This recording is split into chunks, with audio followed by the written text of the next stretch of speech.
Good morning, Bucknutters. This is the Bucknuts Morning 5 on Monday, February 29th, 2016. I am Dave Biddle. Very happy to be joined by the incomparable Duane Long. Duane, I know Leap Day turns you on. You must be a happy man this morning. Oh, absolutely. It gets me excited. I just hate that I have to wait every 4 years for it. That's the only problem. Yeah, it's quite exciting. Speaking of happy men, a lot of former Buckeyes are helping their draft stock at the NFL Combine. It's been really cool watching the Combine the last 3 days, Duane. I know you have not missed a moment. You and I talked off the air. What has stood out to you the most so far, Duane? Just the defensive line class. It's unbelievable. You know, I've talked about how the defensive tackle class, this recruiting class of 2016, this NFL draft class of 2016, the defensive line, unbelievable. Mike Mayock is a guy that I respect more than any other talent evaluator, and he's got a top 5 interior defensive lineman. He says the second 5 are all first-round picks too. So just that has stood out to me. And the Buckeye players, they've for the most part lived up to expectations. About the only one who didn't was Jalin Marshall. His decision to go is baffling to everybody but him.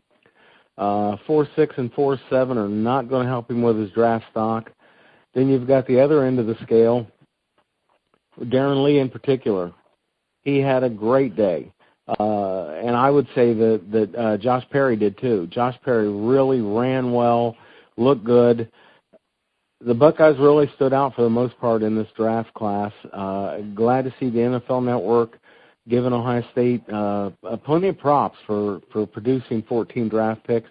I thought Joey Bosa did as expected. Maybe, you could say that on a scale of 5, it was a 4 instead of a 5, but he still looked really good. When they're talking about this DeForest Buckner, he's from Oregon. Yeah. Buckner, as jumping Bosa, and you look, and there's 0.2 of a second difference in 40 time. That matters. And if you put the tape on, I've tried to watch this guy. He's just not Joey Bosa. It's kind of ridiculous to even talk about. Washington played well, just really big time. I hope there were a lot of high school kids watching this, seeing all these Buckeyes, watching them perform. Darren Lee, he is faster than all but 6 of the wide receivers in this draft. His second best time was better than all but 8 of the wide receivers in this draft. Darren Lee makes some money. So it's been great so far for the Buckeyes, and we still have the defensive backs to go. Yeah, defensive backs later today. We'll talk about that in a second. Darren Lee, his first time of 4.47 unofficial, that was excellent. Then he did a 4.49. I'm thinking he did great. Then his official came out 4.43 last night, so he did even better than we thought. Darren Lee looking like Shazier 2.0 out there. I think he went from a late first-rounder to probably a mid-first-rounder, a lot like we saw with Shazier a couple years ago. A lot of people are projecting him later in the first round. Steelers said, grabbed him middle of the first round. I think Darren Lee, it's going to be the same deal with him. Ezekiel Elliott helped his stock, of course, 4.47 in the 40. Great job by Ezekiel Elliott. He'll be taken. Some people think he could be taken as early as 8th, maybe 10th, certainly no later than 22nd to the Houston Texans. Braxton 4.5 flat, little surprising, but not horrible. We always knew he was more quick as far as just crazy straight line speed, but I still thought he'd be more in the 4.4 range. Mike Thomas helped himself out, 4.57 in the 40, 18 bench reps, which was one of the best for the wide receivers, 35-inch vertical. He's 6'3", 212 pounds, so he helped himself a lot. As you mentioned, Jalin Marshall was the one guy that really hurt himself, 4.6 and then 4.7. I mean, I thought he'd be in the 4.5s for sure. He's a guy that would have been the number 1 receiver for the Buckeyes this fall. With J.T. Barrett throwing him the ball, I think he made a huge mistake, but I still wish him well. Big fan of him as far as a young man. I think he's got a lot of talent, but man, a lot slower than anybody expected. And you touched on some of the other guys like Josh Perry and Joey Bosa. Let's talk about Marshall for a second. We've seen a lot of guys leave early over the years and make mistakes. This might be, and maybe he'll prove me wrong, we could look back on this as one of the biggest mistakes ever as far as a Buckeye leaving early for the NFL. Dave, this kid he's got so little experience. High school quarterback, comes in, he's learning a new position. He's at a position here at Ohio State where there's a lot of talent. He's not seeing a lot of balls, not as many as he wants, but that also reflects in what the NFL is going to say. They're going to say, we haven't seen enough of you. Okay, I thought he would go to the combine, and like you, I thought 4.5 was as bad as he would run, and he didn't come close.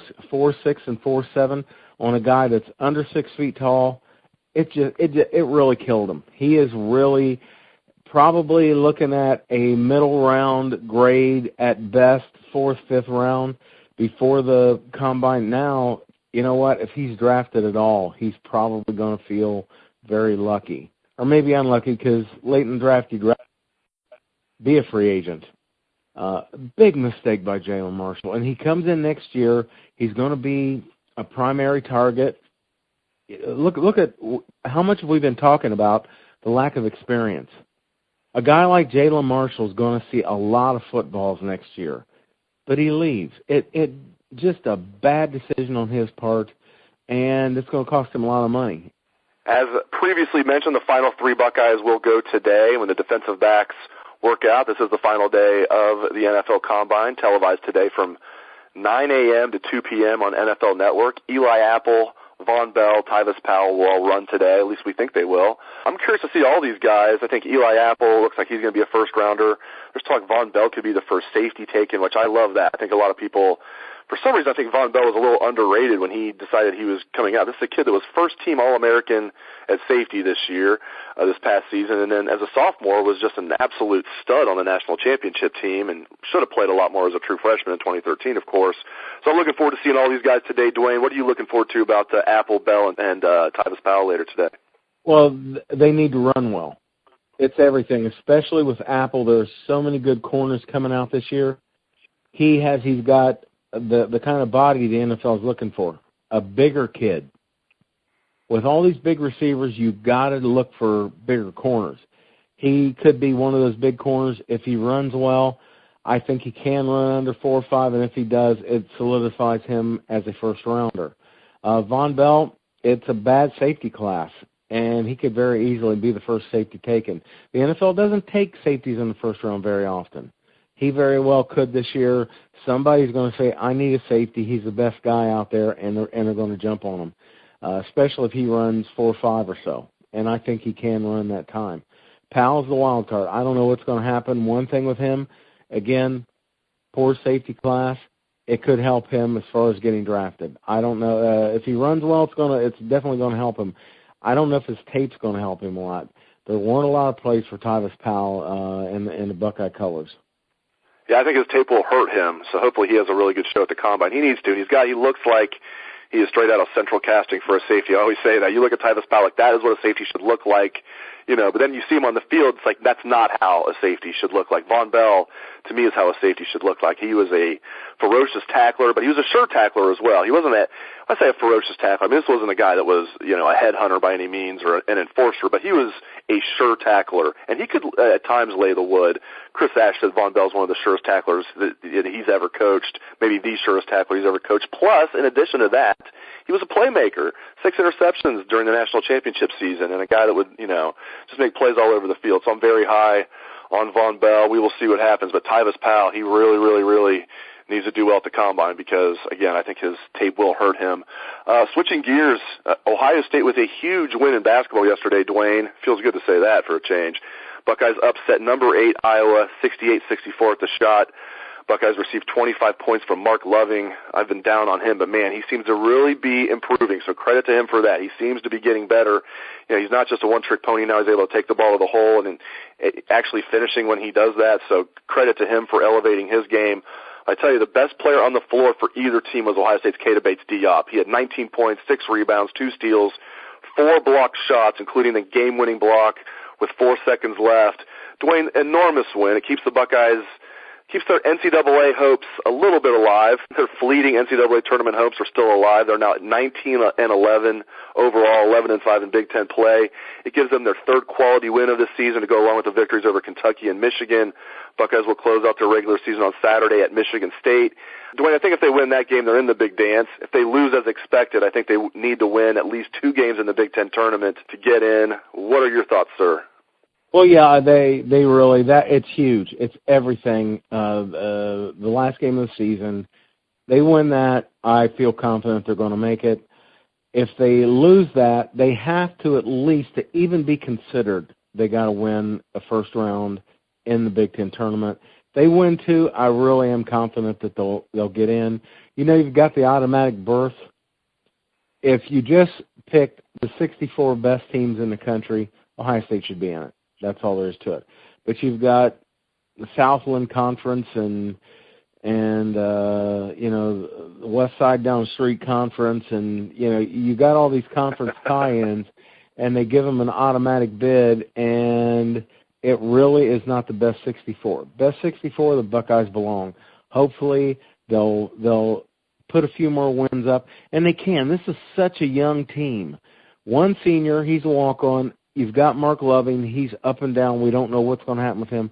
There's a bunch of kids running around. And that they've had those big wins, I think this team is getting better. We're seeing more consistency out of them.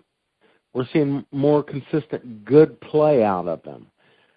I'd like to see them. You know, we know they're going to the NIT, and maybe that's a better deal. They're probably going to play more games there, and that's what they need is experience. But you want to take your shot. You want to go to the NCAA tournament and see what happens. I really think they belong. We'll see. With all the automatic tie-ins, that may not be possible. And just several out-of-conference losses. The Texas Arlington did not help at all. So we do have a couple of wins, like with Kentucky, but you know, the big losses, that's going to kind of offset those. I'm happy with where this team's going. They're young. Youth is you know, you're not supposed to win with freshmen and sophomores. You're just not. I'd love to see this team go on and get in the NCAA tournament. I think it would give them a lot of confidence, and I'm very confident about the future. Great stuff, Duane. Thanks for your time this morning. All right, Dave. We'll talk to you then.